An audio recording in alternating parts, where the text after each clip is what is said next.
Upgrading your wheels and tyres is probably the easiest way to change how your car looks and handles. Today, I'm going to walk you through how to pick the right wheels for your car, covering size, material, offset, and all that jazz. Then, we'll get into tyres, how to choose the right ones for whatever you're doing, drifting, carving canyons, or just everyday driving.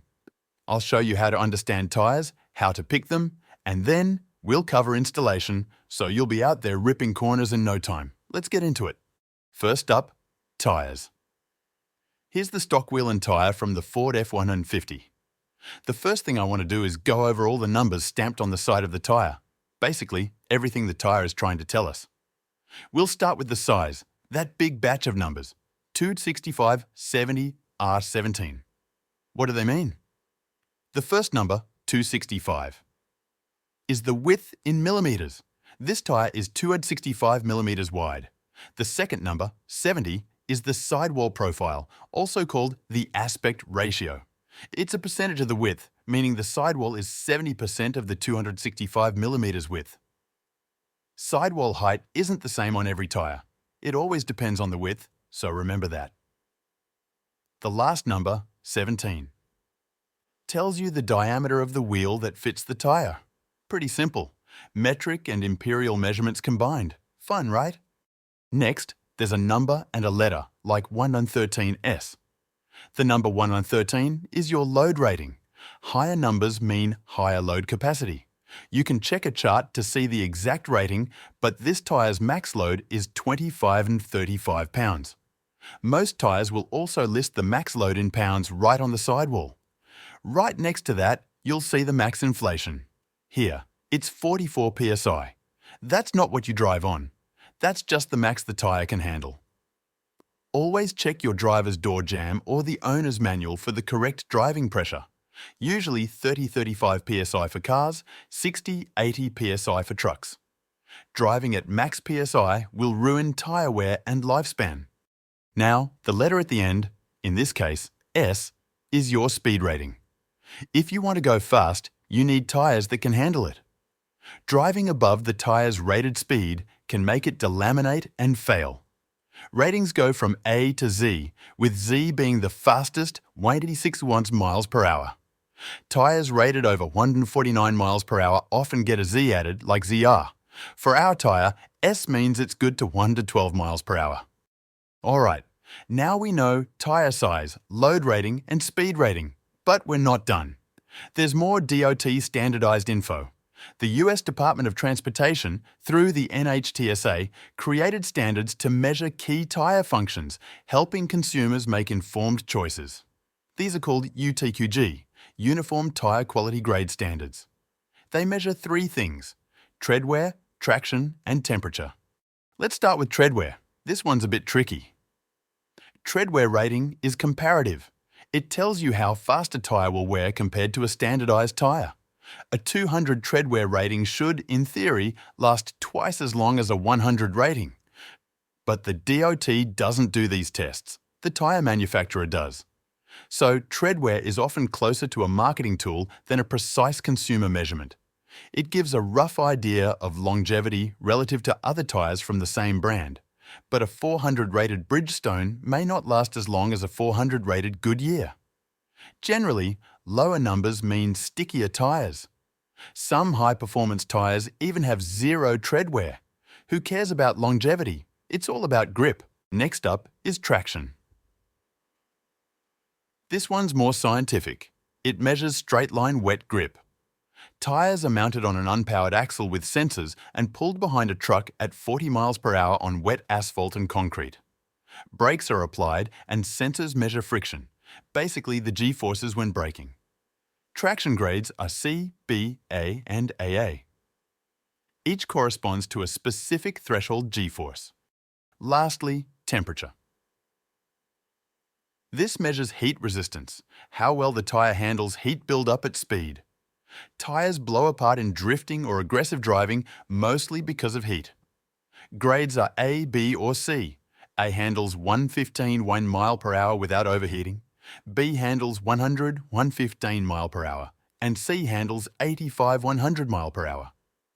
Anything below C can't be sold in the US, but nearly all modern tyres are A-rated.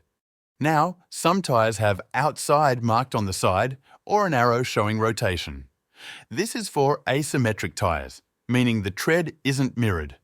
It's done for water evacuation or handling. Outside matters when mounting, rotation-specific tyres must go on the correct side.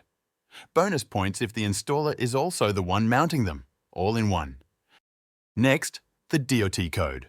Think of it like a VIN for the tyre.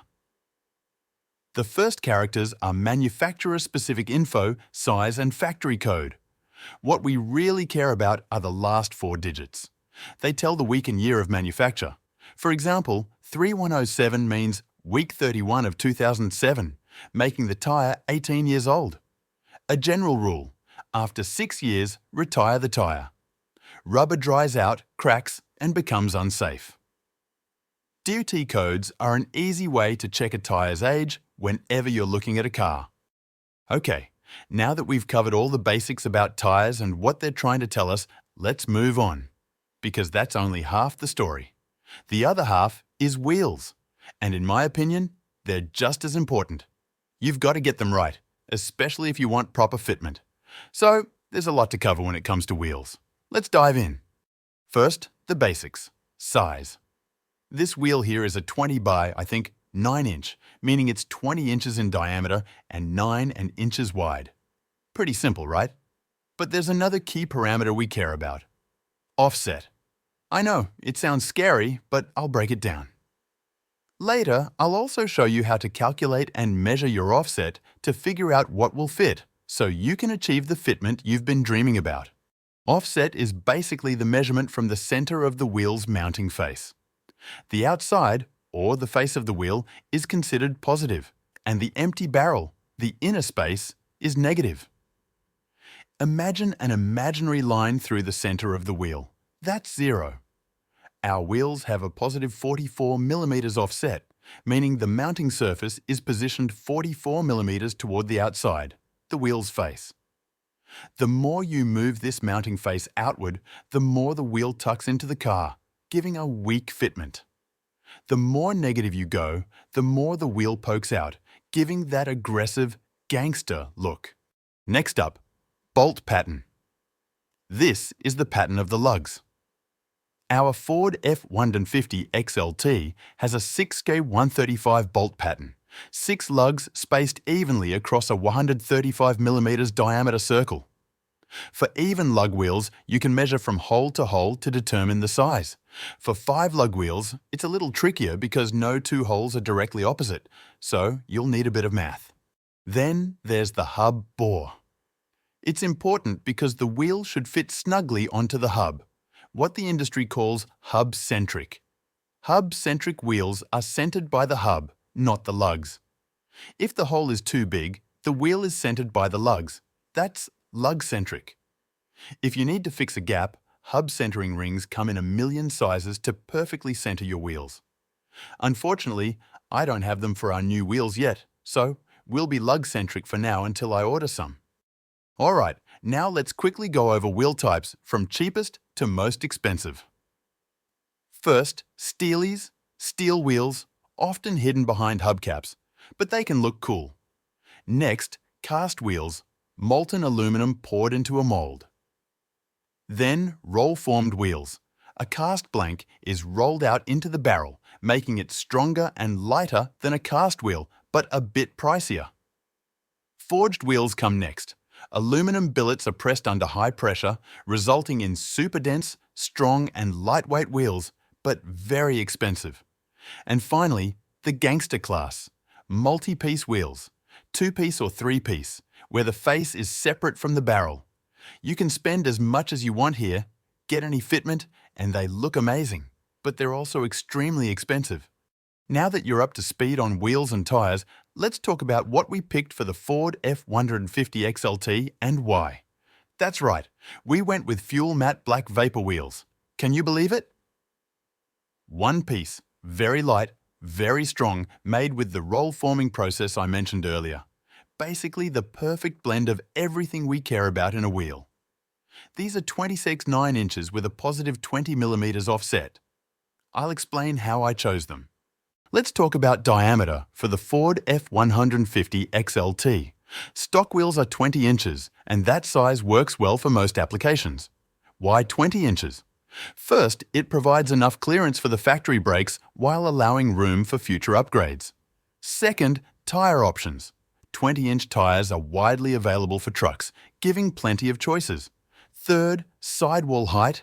20-inch wheels keep a balanced sidewall height, offering a good mix of comfort and performance. And of course, aesthetics. 20-inch wheels give the truck a strong, aggressive look without going overboard. For the 2023 Ford F-150 XLT, stock wheels are 8 inches wide, but wider wheels can fit if the offset and clearance are right. Wider wheels let you run wider tires, improving grip and stability. Always check distance to suspension and inner wheel well, and consider offset to ensure proper fit. Forums and owner experiences are great references for guidance. We went with 275/60R20 Toyo Open Country AT3 for the F-150 XLT.